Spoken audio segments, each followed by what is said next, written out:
మన Indian internet ప్రొవైడర్స్కి ఒక బిగ్ ట్విస్ట్.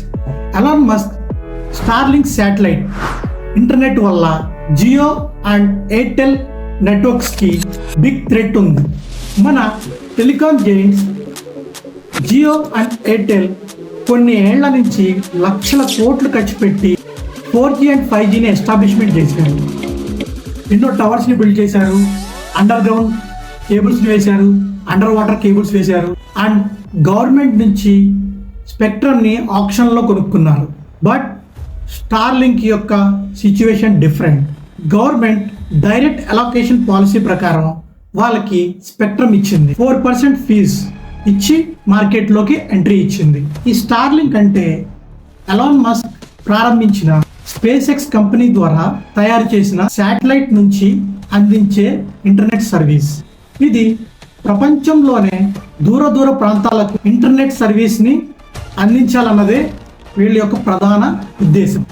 కొన్ని వేలాది సంఖ్యలో శాటిలైట్స్ ఎర్త్ చుట్టూరు తిరుగుతూ ఇంటర్నెట్ సిగ్నల్స్ని అందిస్తుంది. ఈ శాటిలైట్స్ గ్రౌండ్ స్టేషన్తో కాంటాక్ట్ అయ్యి హౌస్ లేదా ఆఫీస్లో ఉన్న డిషెస్ ద్వారా వైఫైని అందిస్తుంది. ఇది శాటిలైట్ ద్వారా ఇంటర్నెట్ ప్రొవైడ్ చేయడం వల్ల ఇందులో కేబుల్స్ కానీ టవర్స్ కానీ ఉపయోగించే అవసరం లేదు. దీనివల్ల చాలా ఖర్చు తగ్గుతుంది అనుకోండి ఎలాన్ మస్క్కి.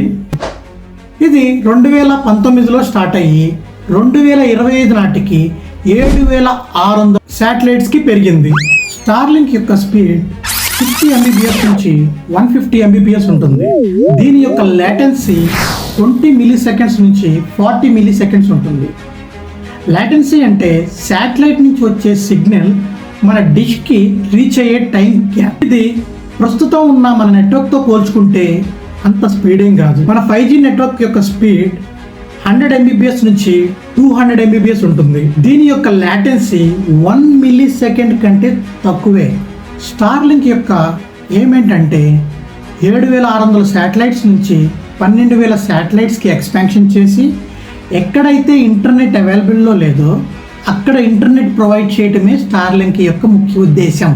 ప్రజెంట్ ఇప్పుడున్న మన పెద్ద నెట్వర్క్స్ ఎయిర్టెల్తో జియోతో ఈ స్టార్లింక్ కంపీట్ అవుతుందో లేదో కామెంట్లో తెలియచేయండి ఫ్రెండ్స్. వీడియో నచ్చితే కనుక లైక్ చేయండి. మోర్ ఇన్ఫర్మేటివ్ వీడియోస్ కోసం ప్లీజ్ సబ్స్క్రైబ్.